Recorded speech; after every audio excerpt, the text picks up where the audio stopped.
2장의 1절에 보면 그때에 가이사 아구스도가 영을 내려 천하로 다 호적하라 하였으니 그렇게 명하죠. 인물이 아구스도라는 인물이 등장을 해요. 이 사람은 우리가 많이 익숙한 이름은 아우구스투스라고 하는 황제고, 이 이름은 존귀한 자다라는 이름의 뜻을 지니고 있는데, 이 사람의 본명은 옥타비우누스입니다. 그래서 이 로마의 황제가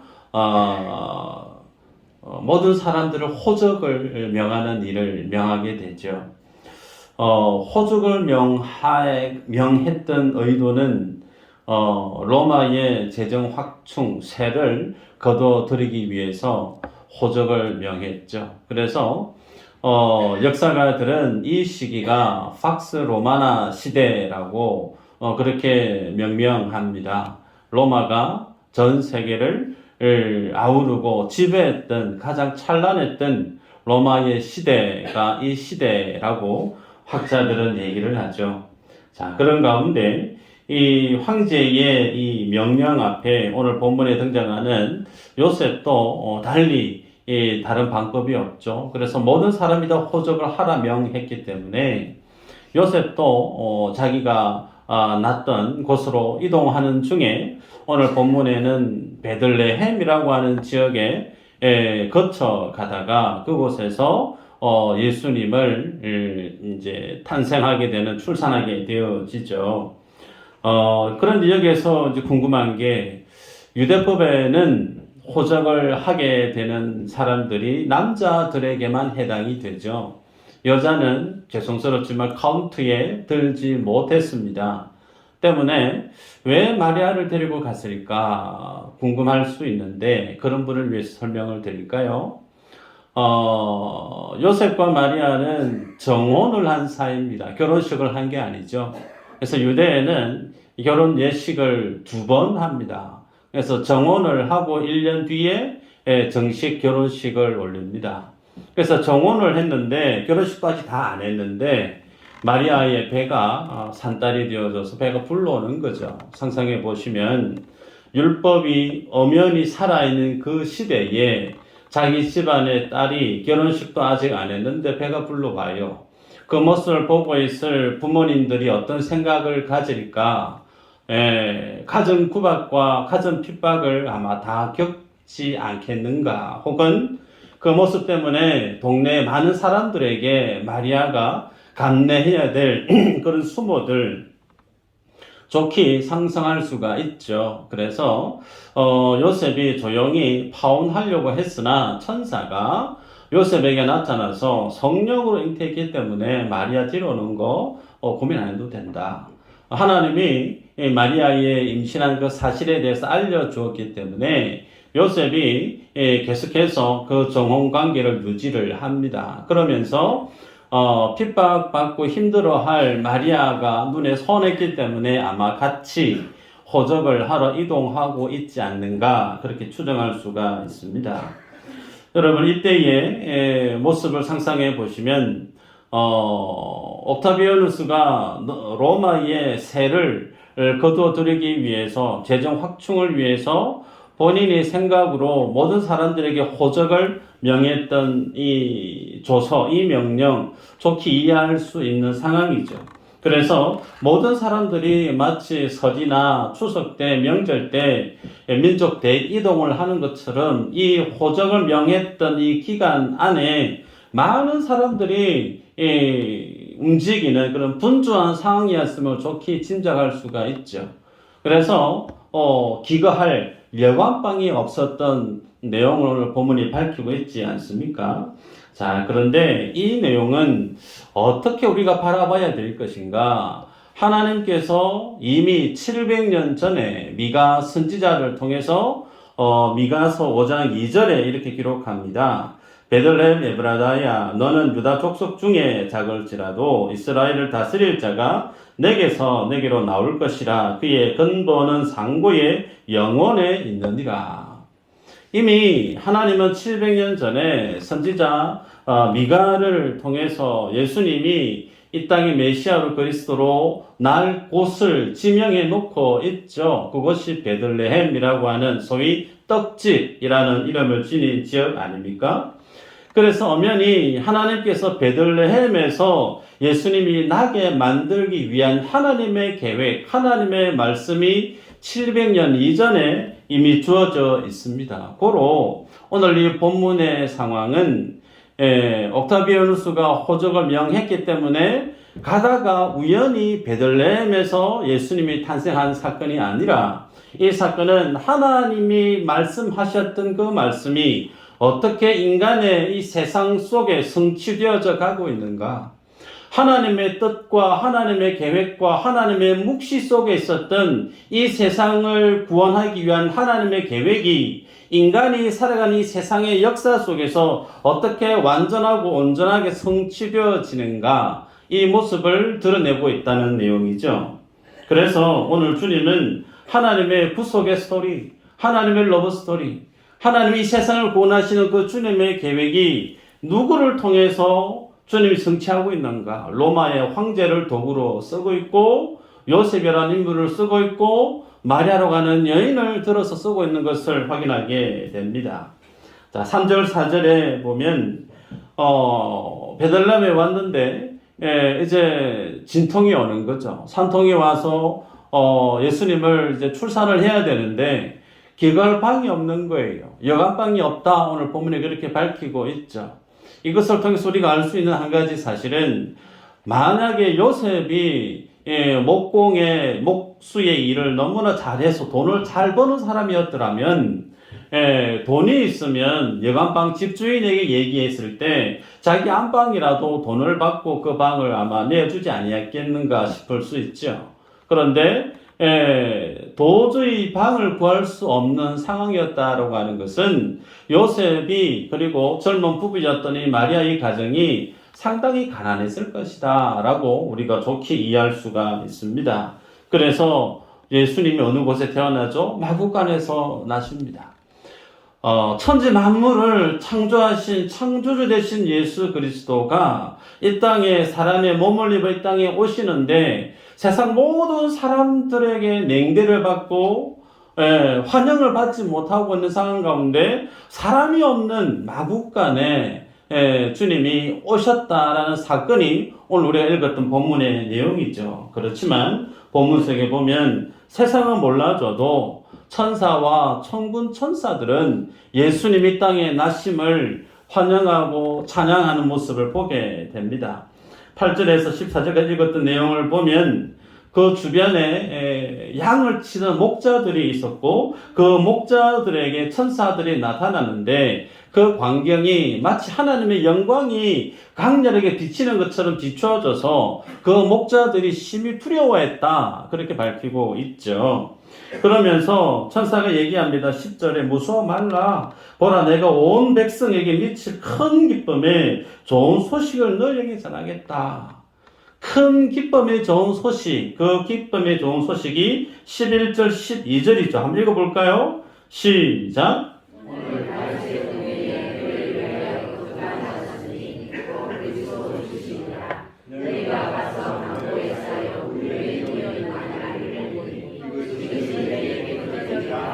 아멘. 예수님이 오셨다는 내용이죠. 구약의 많은 선지자들이 메시아가 올 것이다 라고 했던 그 구주 대신 그리스도가 이제 진짜 왔다라는 내용이 천사들이 목자들에게 전해주는 큰 기쁨의 좋은 소식입니다. 그래서 누구에게 주님의 나신이 탄생의 소식이 큰 기쁨의 좋은 소식인가? 자기 자신을 아는 자입니다. 하나님 앞에 서 있는 나라고 하는 사람의 실체를 정말 정확히 아는 사람은 예수님의 나심이 큰 기쁨의 좋은 소식임을 속으로 아멘 할 수 있는 분들이 있다는 거예요. 그분들이 누구냐면 나는 아담의 죄를 지니고 태어난 죄인이라는 사실을 아는 사람, 내 안에는 원죄가 여전히 있는 사람, 내 안에는 내 스스로 눈을 떠서 눈을 감을 동안 쉼없이 내 입으로 내 생각으로 삶으로 죄를 토해내듯 죄를 배설하듯 내 스스로 만들어내는 그 자범죄가 무수히 많은 그런 나의 삶의 종착지는 성경의 사망이라고 얘기해요. 죄인의 마지막에 결국은 사망이고 그 사망을 뛰어넘어서 어디죠? 영원한 무저갱에 들어가게 되어지는 영벌에 처해지는 사망에서 벗어날 수 없는 존재가 누구라는 거죠? 바로 죄 가운데 먹고 자고 살아나고 끝까지 그 죄의 레일을 벗어날 수 없게 살아가고 있는 나. 그런 나를 하나님 안에서 말씀하면서 깨달아 알고 있는 그에게 큰 기쁨의 좋은 소식이 된다는 거예요. 그 사망의 쇠사슬을 예수 그리스도 메시아 되신 주님이 끊어주시기 때문에 더는 사망이 아닌, 더는 죄가 아닌, 내가 가야 될 곳이 무저갱이 영원히 죽음이 없는 것이 아닌 영원한 죽음에서의 고통을 단번에 말소해버릴 수 있는 예수 그리스도의 생명, 하나님의 생명, 하나님이 거하신 그 하나님의 나라, 천국을 사모하고 천국을 기업으로 부여받은 하나님의 영적인 복을 누리게 되어지는 나. 그런 나를 만드실 분이 나셨기 때문에 예수님의 탄생 소식은 기쁜 소식이라는 거예요. 이 자리 가운데 예수님의 탄생이 정말 내게 기쁨이 되어진다. 그런 분은 정말 예수님 앞에 서 있는 자기 자신의 모습이 어떠함을 아는 분이에요. 반면에 예수님이 이 땅에 나시 성탄절이다라고 해도 그 주님의 탄생하신 오늘 이 크리스마스 디데이가 내게 아무런 느낌이 없고 기쁨이나 소망이나 즐거움이 전혀 느껴지지 않는다라고 하면 죄송스럽지만 그분은 아직까지 내가 주님 앞에 살아가고 있는 나의 죄된 삶의 실체를 모르시는 분이에요. 복음을 모르시는 분이란 사실입니다. 바라기는 모든 분들이 예수 그리스도의 나심이 나의 사건이 되고 나의 기쁨이 되고 나의 소망이 되어지는 참된 믿음의 부유한 자로 주 앞에 서시길 주의 이름으로 축복합니다. 여러분 오늘 본문에서 두 가지 궁금한 게 있어요. 하나는 그렇다면 왜 예수님이 천사들을 동원해서 목자들에게 예수님의 나신 사건을 보여주었을까? 두 번째, 예수님이 많고 많은 오늘 본문에서는 표적이다라고 표현을 하셨는데 그 주님의 나심에 대한 표적을 왜 하필 마구간에 그리고 주님이 말 구유 위에 그렇게 뉘어 놓았는지가 오늘 본문에서 깊이 있게 봐야 될 포인트입니다.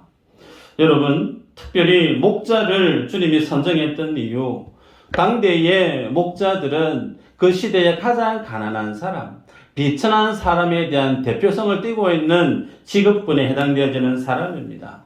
반면에 세상의 영광을 세상의 높고 높은 자리에 왕궁에 거하고 성전의 높은 자리에 권위를 지니고 있는 사람들, 그들에게 있어서 예수 그리스도의 나심은 그들에게 기쁜 소식이 아닌 도리어 그들의 모든 기득권이 하나님의 권세 아래서 무너져 버리게 되어지는 하나님의 심판이 전거되어지는, 그래서 복음은 양날의 금이라고 그랬죠.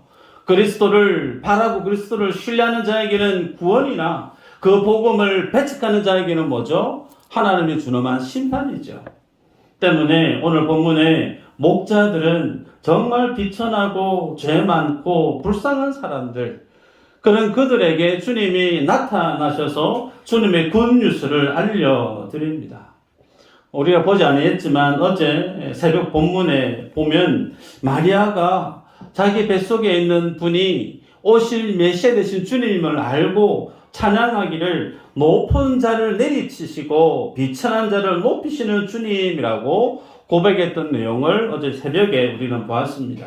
여러분, 높은 자를 비천하게 만들고 비천한 자를 높이시는 하나님, 그래서 심령의 가난함을 지니고 있는 예수 그리스도 외에는, 하나님 외에는 더 이상 바라볼 것이, 소망할 것이 없는 그들에게는 복음이 유일한 삶의 희망이고 소망이고 기쁨이에요. 근데 이것이 누구에게 동일하게 주어지는 하나님의 굿뉴스이냐면 전제가 있습니다. 성령이 임한 사람. 그래서 성령이 임한 사람들 중에 그 마음이, 그 삶이 정말 힘들고 고단하고 비천한 위치에 있는 그들은 그 주님의 나심을 나의 기쁨의 소식으로 받아들입니다. 반면에 성령이 내게 부음받지 않은 사람, 그런 사람은 부자들이나 가난한 사람들 하나같이 뭘 쫓느냐면 세상의 육신의 안목의 이생의 자랑을 향해서 더 열심히 살아가요. 돈이 없으니 권세가 없으니 가진 사람들보다 더 악착같이 세상에 그것을 취하기 위해서 애쓰는 사람들이 도리어 비천한 자리에 있는 사람의 모습 아닙니까? 전제가 뭐라고요? 성령이 임한 그들에게 하나님이 주님의 나신 이 사건이 굿뉴스가 된다라고 우리에게 제시합니다.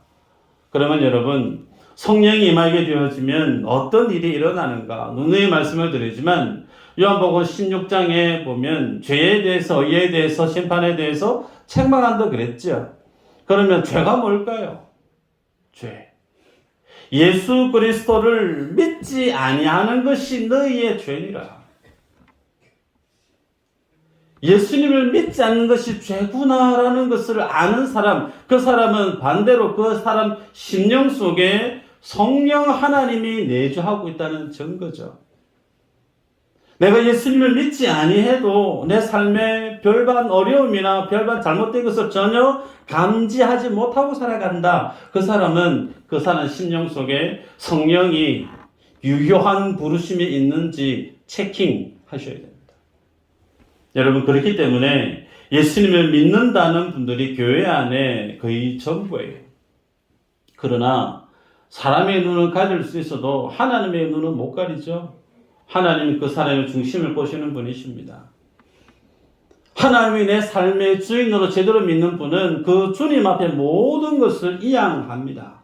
삶의 목적도, 내 시간도, 내 모든 물질도 주님이 내놓거라 그러면 그것이 분명한 주님의 명령이면 고민하지 않습니다. 그러나 예수 그리스도가 내 삶의 분명한 주인으로 자리에 있지 않는 인생은 고민하게 돼요. 도리어 예수님이 어떤 분이냐면 알라들이 나오는 요술램프를 문지르면 진이라고 하는 거인이 퐁 나타나서 소원을 말하십시오 하는 것처럼 마치 신앙생활이 내 삶 속에 어렵고 힘들고 고단하고 어떤 문제 해결을 위한 도우미 역할로 하나님을 예배하면서 그렇게 주님을 신앙하는 그 사람, 성도가 아니에요. 그분은 신앙인이고 종교인입니다.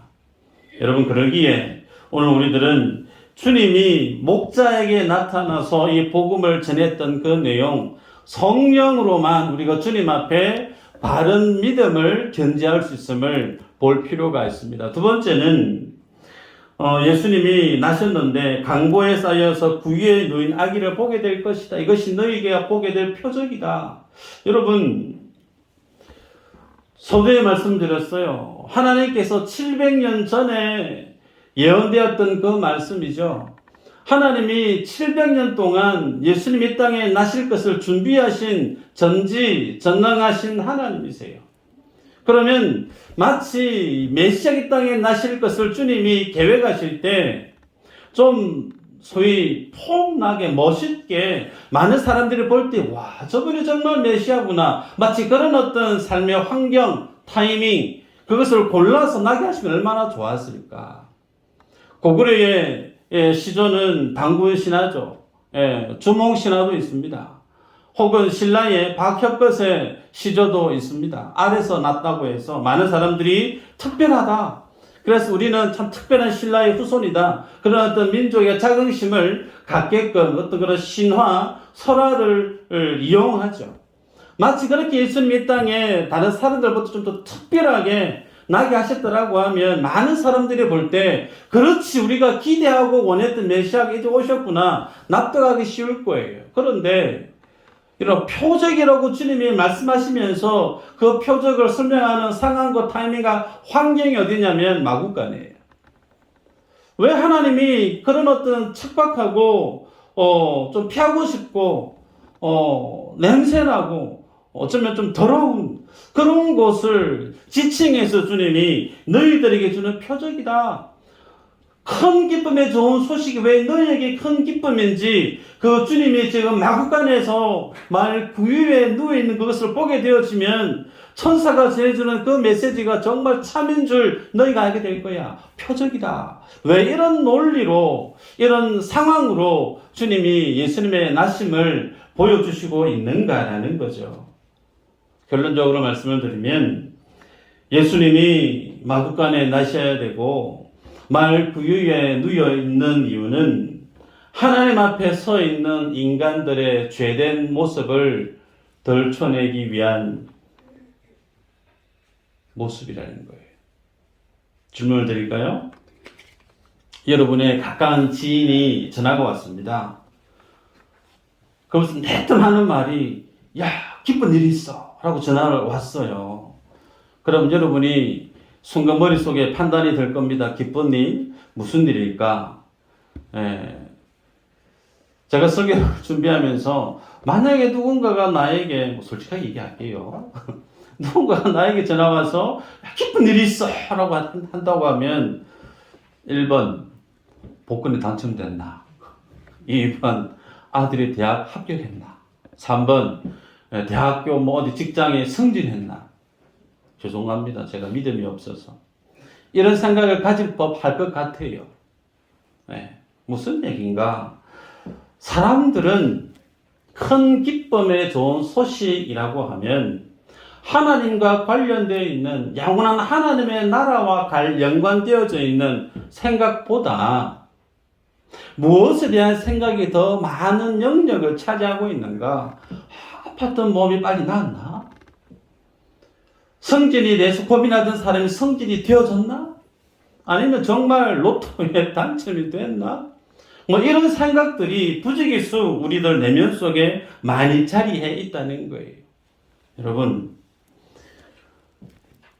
그 모든 것들이 예수 믿지 않는 사람들에게는 그 생각이 지극히 당연하다 볼 수 있으나 예수님을 나의 주인이라 고백하는 소위 교회 안에서 목사로 불려지고 성도로 불려지는 사람들조차도 내 마음속에 큰 기쁨하면 가장 먼저 연상되어지는 것이 영원한 하나님의 나라에 대한 소망이 아닌 저기 선교지에 하나님의 복음이 힘차게 전거되어져서 교회가 막 세워졌다라든지 그런 어떤 기쁜 굿뉴스가 아닌 이 땅에 썩어 없어질 것들에 연연해 있는 삶의 모습들이 더 많다는 거예요.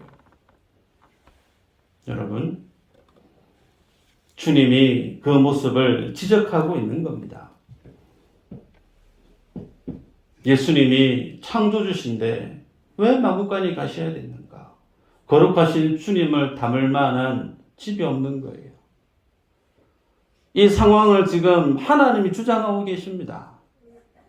아우구스투스의 모든 사람들에게 호적을 명하게 만들었던 그 생각, 그 어떤 타이밍, 하나님이 지금 조율하고 있는, 섭리하고 있는 하나님이 총연출자가 되셔서 디자인하고 있는 거예요. 바로 우연히 베들레헴에서 예수님이 그냥 출생한 게 아니란 말입니다. 우연히 요셉이 예수님을 출산해야 되는데 기갈방이 없게 만든 이유가 뭐냐면 그 주님이 이 땅에 나셨는데 그 주님의 거룩한 주님을 담아낼 만한 사람이 만들어 놓은 집이 없다는 거예요. 그 집이 어떤 집이죠? 모든 인생의 죄를 배설해 놓고 모든 죄를 다 토해 놓은 그 더러운 집보다 마구간에 그 상황이 하나님 앞에서 뭐라는 거예요? 더 깨끗하다는 겁니다. 하나님께는 인간의 가진 좋은 인테리어로 만든 그 어떤 것보다 죄가 전혀 없는 마구간에 가축들이 사는 그곳이 더욱더 주님이 나셔야 될 거룩한 곳임을 우리들의 죄된 본성을 지적하시면서 보여주고 있는 거예요. 또 하나, 그 주님이 아기로 나셨는데 어디에 누웠다고요? 말 구유에 누워져 있어요. 말 구유는 많은 곳이죠? 밥그릇 아닙니까? 말이 먹든 양이 먹든 가축이 먹을 먹거리를 그곳에 담아놓는 소위 가축들의 밥그릇이에요. 그 밥그릇에 주님이 담겨져 있어요. 저는 그 말씀을 보면서 무엇이 연상되어지느냐면 마치 아브라함이 자기 아들 이삭을 모리아 산에 데려가서 네 아들 바치라고 했을 때 자기 아들을 칼 빼들어서 죽이려고 했던 그 제단 위에 올려져 있는 제물처럼 마치 짐승이 먹어야 될 먹이처럼 주님이 그림 언어로 오늘 본문 가운데 제시하고 있는 거예요. 그러면 짐승이 누굴까요? 한번 따라할까요? 내가 짐승이다. 아멘 됩니까? 아멘 하기 힘드실 거예요. 우리들은 아우 저 짐승보다 못한 사람 그러면 막 화가 나죠. 그런데 그것이 누구의 말일까요? 하나님 하시는 말씀이에요. 성경은 하나님의 권위로 쓰신 말씀인 줄 믿죠. 성경은 우리 인생이 짐승보다 못하다고 얘기합니다. 볼까요? 이사야 1장 3절 한번 읽어보십시다. 시작.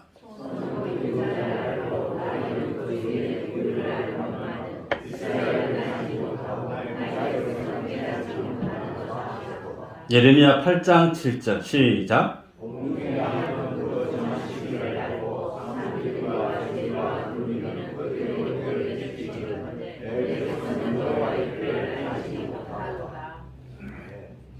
미련한 사람을 두고 아유 저 소보다 못한 사람.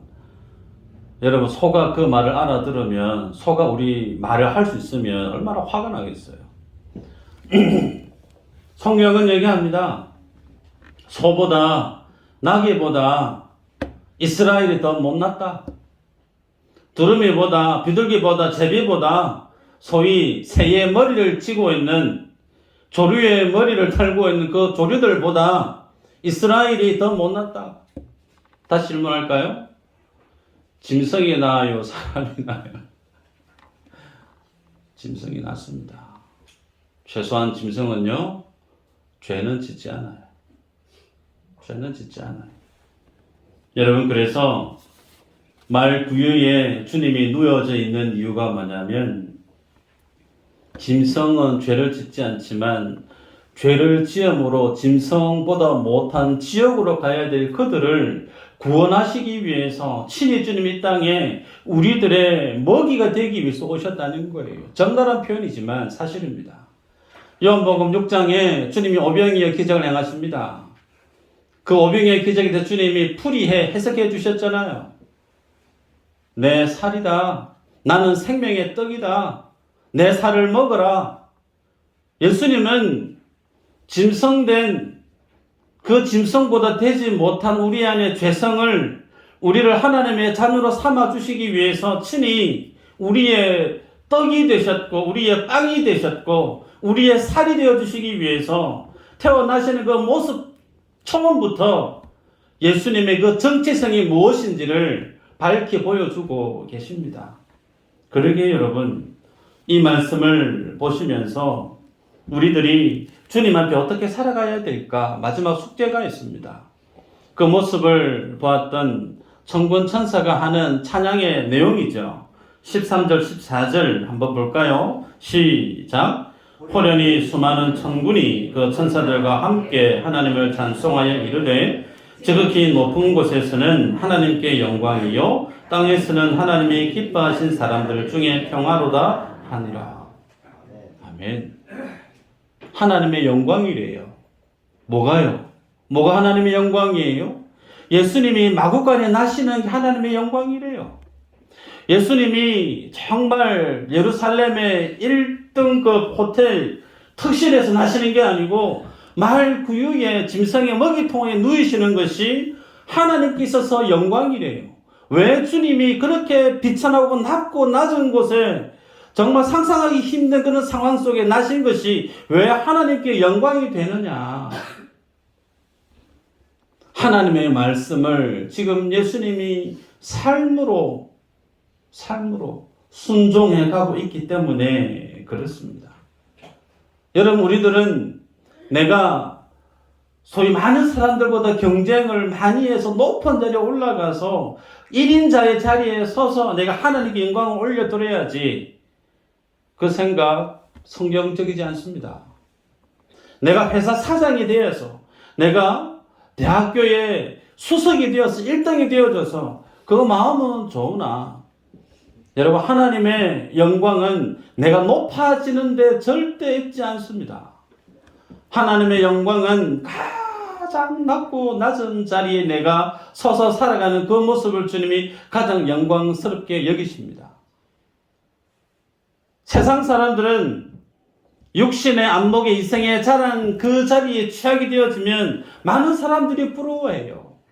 야, 나도 저 자리 좀 서봤으면, 야, 내 아들, 딸이 저 자리에 서서 좀 멋있는 모습으로 좀 살아봤으면 그 모습을 바라보니까 내가 소원이 없겠다. 그런 마음을 부모들이 지닐 법해요. 그것을 우리는 하나님께 영광 돌리는 그런 표현을 왕왕 쓰기도 합니다. 틀렸어요. 그 생각은 틀린 생각이에요. 하나님의 영광은 낮은 곳에 있습니다. 낮고 낮은 곳에 오셔서 심지어 자신의 삶을 하늘의 미랄처럼 아낌없이 십자가에 내 던지시고 죽음의 자리까지 주님의 그 말씀을 순종하고 있는 예수님의 그 삶의 모습이 뭐라는 거예요? 하나님이 받으시는 영광이라 말씀하고 있습니다. 질문입니다. 내가 걸어가고 있는 인생길은 그 주님이 하나님의 영광이라 말씀하고 있는 그 십자가의 그 길을 내가 지금 잘 걸어가고 있는가?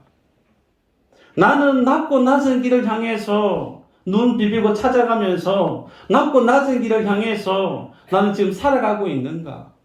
아니면 앞다투어서 저기가 고지니까 저기에 빨리 도달해야 되는데 그래서 내가 주님께 영광 올려드려야지.